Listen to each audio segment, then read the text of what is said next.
But I had a lot of students that had specific needs, and we had kids that were living on their own, kids that were living in an RV. They were trying to support themselves. They'd go to school. And the Nest and the Georgetown Project became a huge asset to our kids.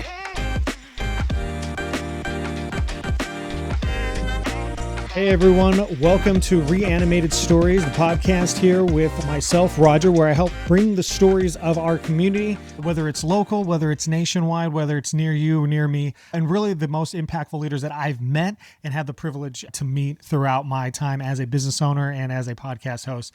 Today, I am with a special guest that is very near and dear to my heart, Mr. Rob Dyer, and he is from a nonprofit called the Georgetown Project. And today we're going to look a little bit at the Georgetown Project, and we're going to really see what Rob does, but also see what the impact that the Georgetown Project does to Georgetown, Texas. So thanks so much for being here. Rob, why don't you go ahead and tell us a little bit about yourself and just kind of about what you do in the Georgetown Project? Just go ahead and start talking.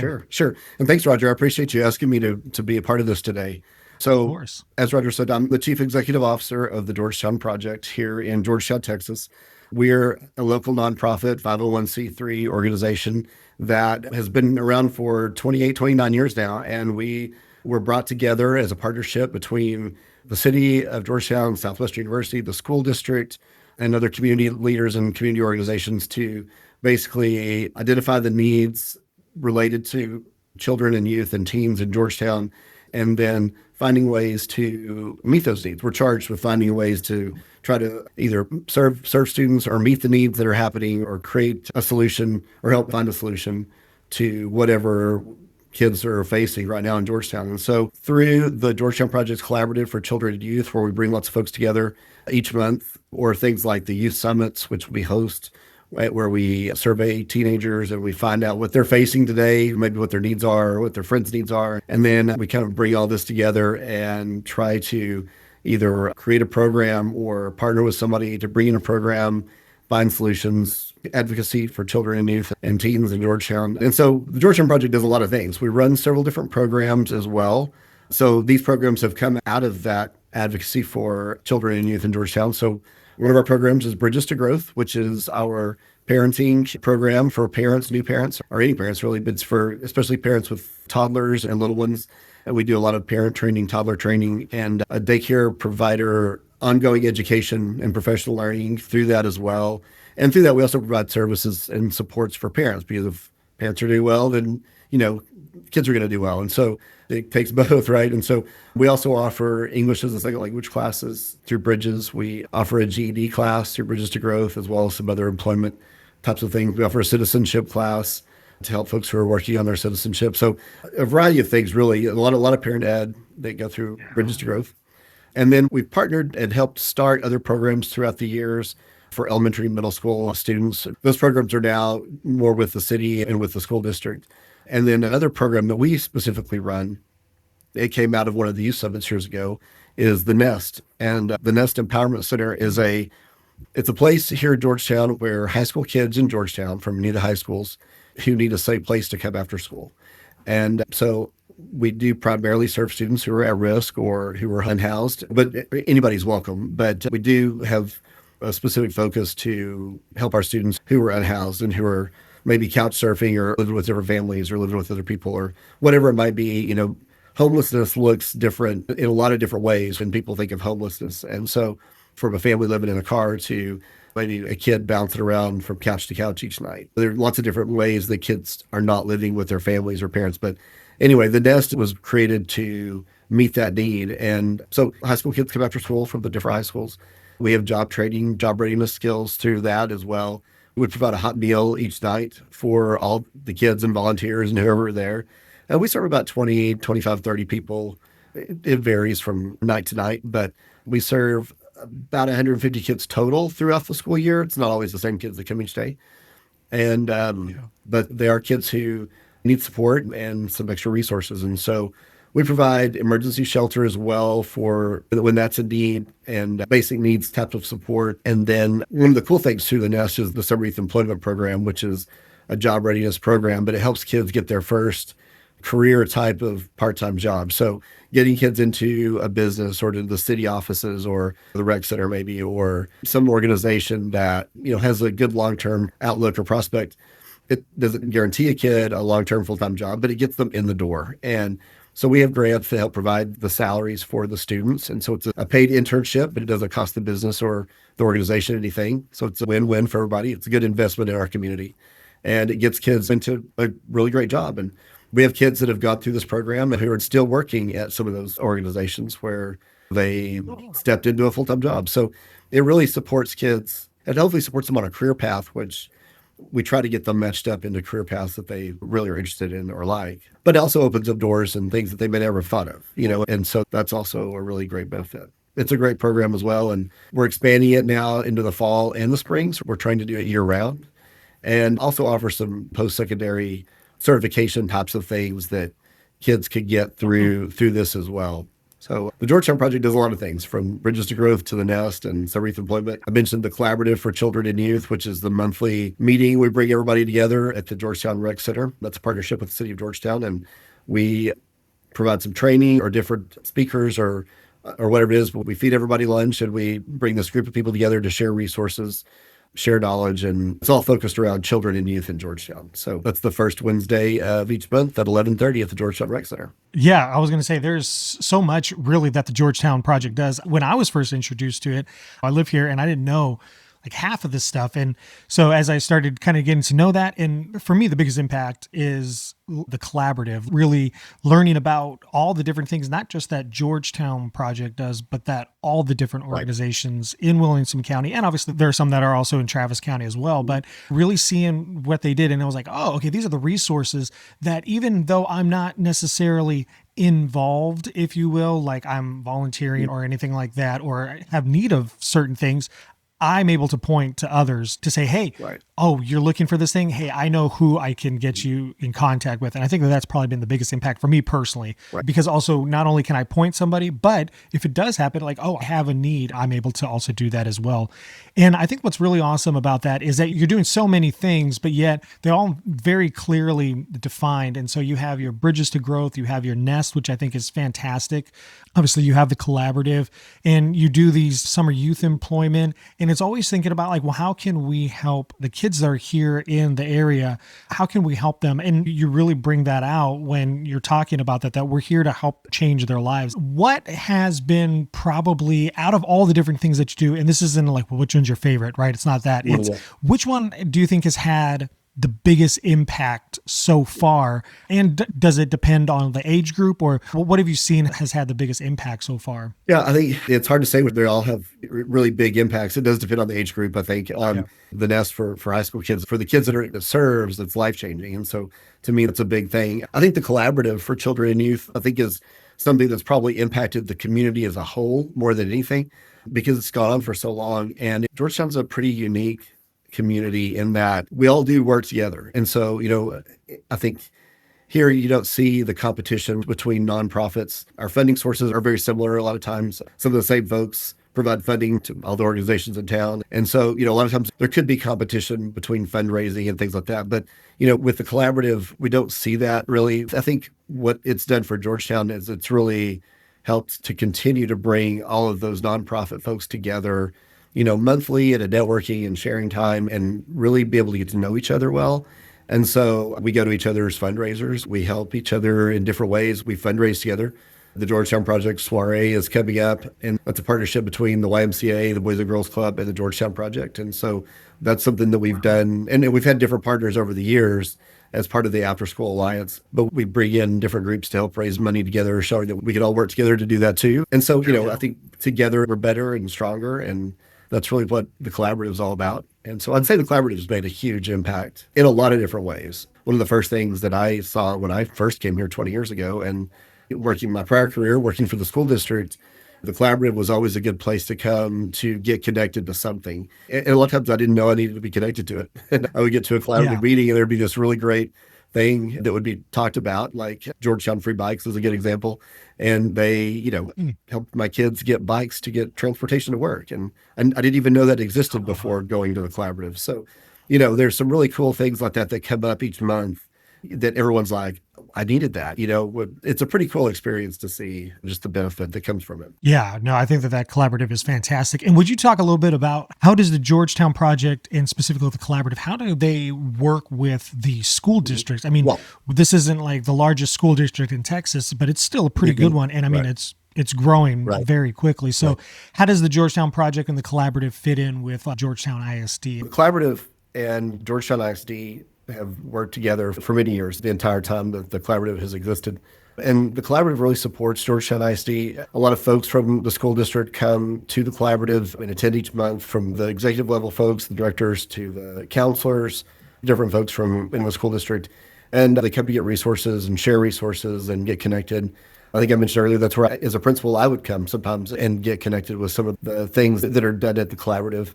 And you just never know what you're going to find or what you're going to get. And sometimes you hear about a resource that you didn't even realize was out there, but you're like, man, this would be great for this group of kids or this student. And so the collaborative has been really helpful, I think, in supporting the school district in a lot of different ways and needs and getting people connected over the years. We'll start off the first collaborative September 3rd at 11:30 at the Georgetown Rec Center, and Dr. Devin Padaville, Georgetown ISD superintendent, will be our first guest, our first speaker. Nice. So he'll be providing the program and kicking off the school year with us and kicking off the collaborative year with us and helping us do that. So we'll get to hear from Devin and hear about how things are going in the school district and the things they're working on, their initiatives, some of those kinds of things that he'll cover. That's awesome. Yeah. Like I said, that's been really impactful for me, really thinking through, what it is that the Georgetown Project does, but what Georgetown is doing. And I love seeing, my wife is a teacher, as I mentioned before, she's a teacher, not in the Georgetown, but she's in another. And I think that that's really awesome to see how resources like that and how schools and nonprofits and just different organizations can really work together. Now, I know you have a couple other organizations. Tell me a little bit more about Bridges to Growth and the Nest. I know you talked a little bit about the Nest, but if there's anything you wanted to add about that, but really, Sure. How does Bridges to Growth help out, and who is its target, and who are you looking to help? I guess we kind of say the Georgetown Project is cradle to career, sort of everything in between. And so, starting out at the very beginning, at the little ones, Bridges to Growth has several parenting programs, parenting classes, and it targets, I would say, younger parents. We've had all ages of parents there. And it's really gives parents a chance to come in and interact with each other also. We have some support groups that also are part of that. It helps parents get connected and get to know each other. They spend some time in the stay and play or the toddler time or the different classes we have. We have teacher facilitators who are, modeling and teaching parents how to do certain things, or, playing with your kids is really important. And so the more you can interact, like hands-on play with kids, reading to kids, anything that's kind of not on an iPad or iPhone or whatever, where it's more interactive and kids are building with their hands, and all that stuff is really, really important developmentally for little ones. And so the purpose of Bridges to Growth was really to get kids ready for school, to help parents know how to get kids ready for school is really the goal. And so a lot of the classes are really tailored to that early childhood model of getting kids the skills they need, but more than that, helping parents know what those skills are and helping parents access resources and knowledge, and helps them get their kids ready for school. Yeah. And so also the things that support the parents through that as well. We find that sometimes they didn't finish their education themselves, they became parents. And so we started a GED program last year. So a parent or anybody really could come in and get their general education diploma if they needed that. And so we've just kind of kicked that off this last year. We've been doing ESL, English as a Second Language classes, for a long time. And those are the classes where parents can come in to learn English. And so that's a really big benefit to the community and to the kids and to the families. It opens a lot of doors for people. And so that's another program that we offer. And then the citizenship class, helping people go through that process. We partner with Catholic Family Charities on that. And that's what we do. A lot of the programs, we have partners that come in. The GED program, we partner with Community Action, and they come in and teach the class. And so we try to find other ways to bring things together. That's kind of the Georgetown Project's whole thing. It's partnering with other people. And so we access resources that way as well. And then we just put in a new playground over at the Carver Center this last year. So the parents that go to Bridges can go with their little ones and go out, and they have a safe place to play. It's fenced, and all the equipment is toddler friendly. It's cool to see them all go out and play, and the parents are out there interacting with their kids. And so it's a great family model. It's really a cool program, and that's pretty unique, actually, I think. It's also free of charge. We don't charge. We fundraise. That's how we operate, of course. We're through grants and fundraising, but we raise money for these programs, and so that parents can access them and kids can access them for free without cost. We don't want cost to be a barrier. It's there to support the community. Yeah, no, that's absolutely fantastic. I remember when I was doing a little tour and y'all were showing me that, I thought that was absolutely fantastic. And that's such a huge resource, especially for those that sometimes it's like, well, I don't really know, where to go or what to Yeah. do. And I think that's, Parenting is hard. yeah, yeah. Unfortunately, there's no manual, right? And so having a Right. partner, a guide, someone there, to kind of walk you through, and then you build community. The parents are building community in there, and it's absolutely Right. fantastic. Well, Rob, so I know we've talked a lot about the Georgetown Project, but tell me a little bit about you. What drew you to the Georgetown Project, and how did Yeah. you get involved? And now, being the CEO and all that, how did that come about? Well, so I worked for the school district for a long time, 20 years. I've been in education for 30 years, but I worked for Georgetown ISD for 20 years. And one of the very first things I was a part of when I came to Georgetown in 2004, Barbara Pierce, who was the founder and the original CEO, original executive director of the Georgetown Project, she invited me to a conference, the 40 Developmental Assets Conference with the Search Institute. And we took a group of kids to Dallas and Georgetown Project staff at the time and teachers. And I was an assistant principal at Williams Elementary. And so she really introduced me to the 40 Developmental Assets. What the Search Institute is, the research that they're doing, and just kind of got involved from there. And over the years, the Georgetown Project has helped me in different ways with resources for kids and families. And especially the last 7 years of my career, I was the principal of Richarte High School. And that's Georgetown's academic alternative school of choice where kids apply to come. It's not a discipline school, it's an accelerated high school where kids can graduate much faster or on a different timeline. But I had a lot of students that had specific needs, and we had kids that were living on their own, kids that were living in an RV. They were trying to support themselves. They go to school. And so the Nest and the Georgetown Project became a huge asset to our kids. And the prior CEO, Leslie Ansha, and the directors of the Nest, they supported my kids at Richarte and would help us when we had needs. So just being involved with them over the years, I got to see what the Georgetown Project does, and the opportunity came along. And so it was just one of those moments in your career where you're like, you know what, this is what I want to do. And it's an organization I really believe in. And it was definitely a great move to be able to come over here. Yeah, no, that's absolutely fantastic. I know I had come in to kind of be a part of it to understand it more, right, as you were coming. So that was really cool to kind of see that passing of the torch and all that. Can you think of a specific moment or a story that you're just like, man, like it made you think, okay, this is exactly why I'm doing this, and it really helped you understand this deeper impact that you've had on the Georgetown community? Yeah, there's one really specific one with kind of as I was coming over to the Georgetown Project during that transition time when I was still working with the school district, finishing up the year, getting through graduation, and then coming to the Georgetown Project that summer. I had a student at Richarte who was homeless and was living with different people and couldn't go home. And so spent a lot of time with him and worked with him a lot, and a really neat kid. And he had a lot of challenges, a lot of barriers and roadblocks for him to get through school and get that diploma. And so I was working with the folks at the desk at the time, and they were helping get him a job and fill out job applications and things like that. And so one of the Georgetown Project staff offered to take him to a place. She worked to find him a place to live. And we worked to try to find something, and she found a really cool opportunity that's a farm. And it really jump-started his career, or would be able to jump-start his career. And so That's awesome. get a lot of training and things.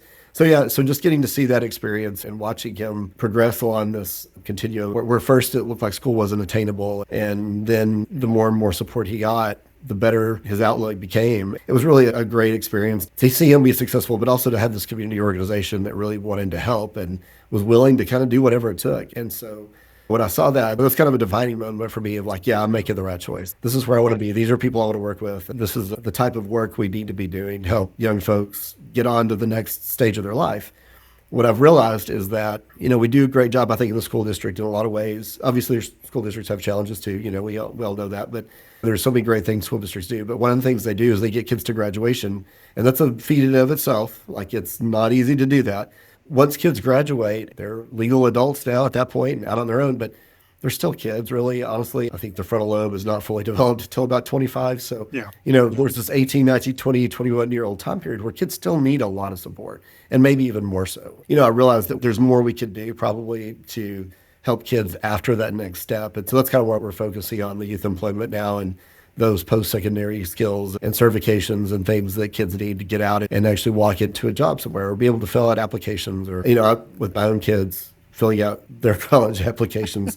That was a massive undertaking for them. And they have two parents at home that are educated, that have master's degrees. And I mean, it was pretty difficult for me to figure out how to help them fill out that application. So I mean, if you have that kind of support and it's still hard, imagine what it's like if you don't have that kind of support at home, or Yeah. either parent at home, even maybe no parents at home at all. And you're trying to figure out, how do I get to college? Or I want to go and I've got the intelligence to go, the skills to go, the capability, but how do I get to there? And it's like jumping across a massive canyon with no bridge, because there's not safety nets or any help really to get there if it's somebody that doesn't have the access to the resources. So I think that was kind of the moment, or one of the moments for me too, where it was like, okay, we can definitely do more, and this is an area that needs to be filled. And so we're working on doing that. Yeah, that's amazing, because I always think of that one phrase, takes a village, right? It takes a village to raise a child. And so that's really awesome. And that was so cool that it happened, because I believe you said, right, it happened the summer before you made the jump to be the CEO. And that's really cool. It kind of strengthens that resolve of like, yeah, no, this is something that we can do. So that's absolutely fantastic. I appreciate you sharing that, Rob. That was really awesome. So if someone's listening and they're like, oh, that's really cool, and they want to find out more about the Georgetown Project, where's the best place for them to go see what the Georgetown Project is about? What are they doing, and how can they partner with you? Sure. Yeah, definitely go to our website, www.georgetownproject.org. And we have a great website. It's awesome. You're familiar with it. Highly recommend Roger, by the way. Anybody out there who's looking for some web design work, this is the guy. Well, thank you. He's the man. And Roger, I appreciate you too. You've really helped us with a lot of technology things that have come along, and advice, and I really appreciate that. Yeah, no problem. Yeah, if people go to our website, that's the easiest way to see what we do. There are different pages on there that talk about the different programs. People can donate through the website. That's always really helpful too, donate to the Georgetown Project. Yes. We're a nonprofit, so we're having to fund our programs, and we get grants and donations, and that's how we fund the place. So, I mean, it takes money to run an organization, and you've got to pay people for the work they're doing. And so we have to raise money for that. If people want to help, I would say, donating to the project would be the best thing they could do. Dollars go a long way here in this organization. We're also really financially sound. We have an audit every year that's always perfect, and we're very well known and thought of in the community. Case in point, we were helping some of the folks that were victims of the flood, and the coordinator that was working with us from the county really wanted the Georgetown Project to be a part of, along with the other organizations that were there. We were able to help because we were able to raise money, and also because we're really very well thought of in the community. We have a lot of credibility, and so our financial records are very transparent. So the Georgetown Project has always been a really well-run, well-established organization, and we have a lot of checks and balances. And so donors can feel really confident when they donate to the Georgetown Project that their money is going to be used well, and that we're good stewards of that. Another way people can help too is to get involved with the Nest and with Bridges to Growth and volunteer. Both programs are always looking for volunteers. People are interested in working with little kids, or just helping out in a program where there are little kids around and it's fun. And, Bridges to Growth is the place to go. And then folks that want to work with high school kids, teenagers, if they're wanting to volunteer or bring meals, we do a hot meal every night for the kids. Community folks, businesses, different people bring that meal in each night for the students. And so that's another way people can get involved, is to donate a meal or volunteer in different ways at the Nest. We're always looking for people to come in, mentor, share their skills, that kind of thing. That's awesome. Yeah, no, I think that's absolutely fantastic. And you said that it's very well respected. And even sometimes when I talk to people, I'm like, oh, hey, have you heard of this thing called the Collaborative or Georgetown? They're like, oh, yeah, no, I know exactly what that is. And I love how you said, go to the website, and you spelled it out, georgetownproject.org. Don't just look up Georgetown Project, or else you'll be like me and be like, hey, did you know that it's this Exorcist movie? Yeah, we're not sure. I think we were in existence first, so I'm not sure how they got the name. That was really funny. I remember looking at that and I said, I don't think this is the right Georgetown Project that I'm looking for. So, right. Well, that's really awesome, Rob. And I will put all of that information down in the show notes as well. Rob, I really appreciate you coming out today and letting us know about the vast things that you do, from everything, like you said, from the cradle to graduation, right? Is that what you had said? Yeah. So I thought that was absolutely fantastic. I really appreciate you letting us know what you do and how you do it, and how we can also get involved with that. And so if anybody is thinking of, hey, whether you're in Georgetown, Texas or not, and you're thinking of a great organization, I definitely would highly encourage the Georgetown Project. Rob, thank you so much for coming today. I really do appreciate it, and I look forward to continue collaborating and learning more about what you guys are doing. Thanks, Roger. I appreciate you as well. Thanks for inviting me today. Yeah, thank you very much.